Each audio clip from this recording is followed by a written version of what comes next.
Hello everyone.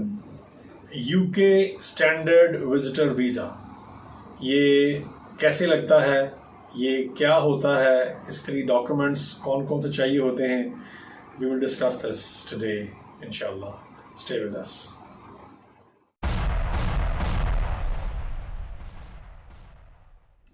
Standard visitor visa एक दौर था जब यूके का family visitor visa, tourist visitor visa, business visitor visa ये अलग अलग हुआ करते थे। बल्कि इसमें मेडिकल विजिटर वीज़ा भी था, वो भी अलग एक उसका हिस्सा था। मगर ये अब स्टैंडर्ड विजिटर वीज़ा में ये तमाम चीज़ें शामिल हैं। मतलब इसमें अगर आपने फैमिली से मिलने जाना है, बिज़नेस के लिए जाना है, या आपने कोई छोटा मोटा अपना ट्रीटमेंट करवाने जाना है, तो एक ही वीज़ा है जिसको कहते हैं स्टैंडर्ड विजिटर वीज़ा। अब स्टैंडर्ड विजिटर वीज़ा यानी इसको आप टूरिस्ट वीज़ा भी कह सकते हैं। कोई भी वीज़ा जब हम अप्लाई करते हैं, उसकी दरख्वास्त देते हैं, तो उसके लिए हमें एक रीज़न चाहिए होती है, वजह, हम क्यों जा रहे हैं, यूके हमें वीज़ा क्यों दे, या किसी भी कंट्री में जब हम वीज़ा अप्लाई करते हैं हमारे पास एक वजह होनी चाहिए। टूरिस्ट जब हम बात करते हैं टूरिज़्म की, तो यूके की टूरिज़्म इंडस्ट्री एक बहुत बड़ी इंडस्ट्री है।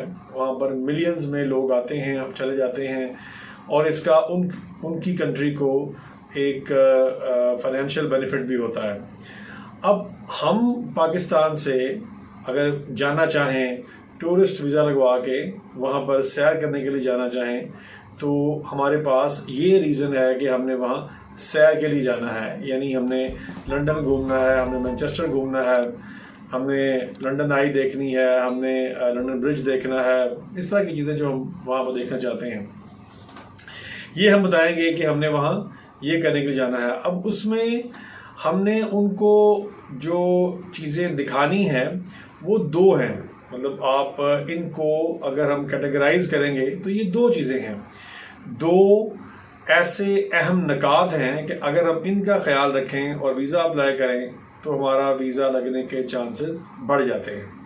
पहली बात ये कि हमने उनको ये दिखाना है कि मैं अपनी कंट्री के साथ बहुत ज़्यादा अटैच्ड हूँ, यानी फैमिली टाइज, कि मेरी कंट्री के साथ मेरी फैमिली की बड़ी क्लोज टाइज हैं। यानी यहाँ पर मेरी फैमिली पीछे रहती है, मैं उनको छोड़ के जा रहा हूँ, और ज़ाहिर है कि मैं जाऊँगा तो फिर मैं वापस भी आऊँगा।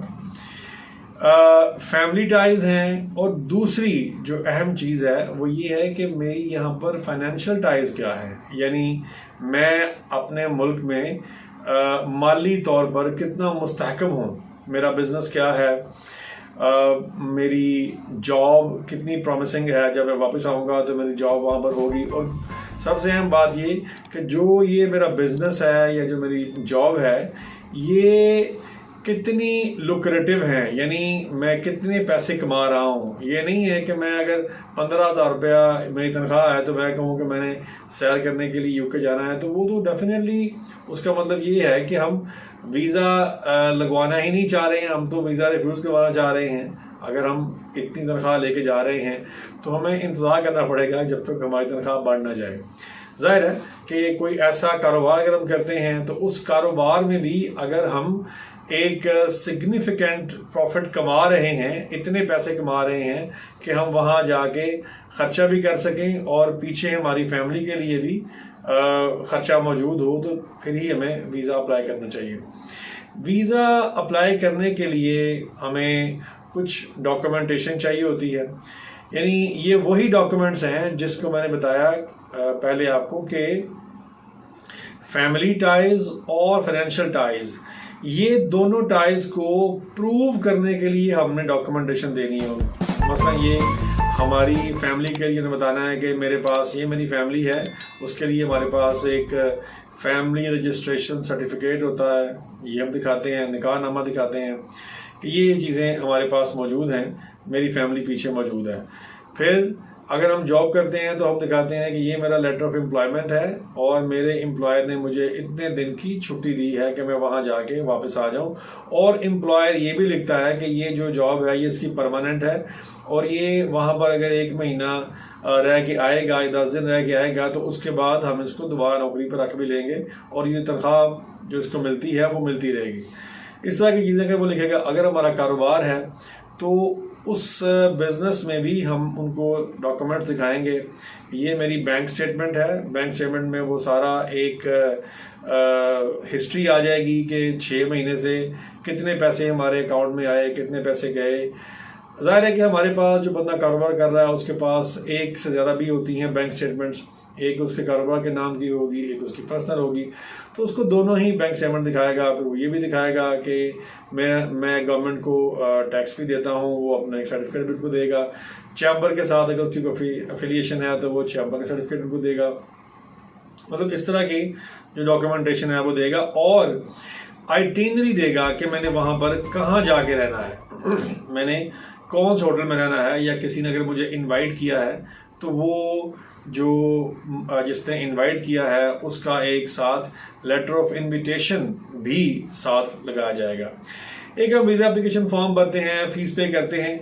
ये सारा जो काम है ये बड़े ही ध्यान से और बड़ी ही महारत से करने वाला है। अगर इसमें कोई ऐसी इंफॉर्मेशन जो एम्बेसी को हम नहीं देना चाहते या वो हमारे लिए गलत हमने दे दी है तो फिर ये हम उसको अनडू नहीं कर सकते। वो एप्लीकेशन एक दफ़ा चली गई तो वो एम्बेसी के पास चली गई।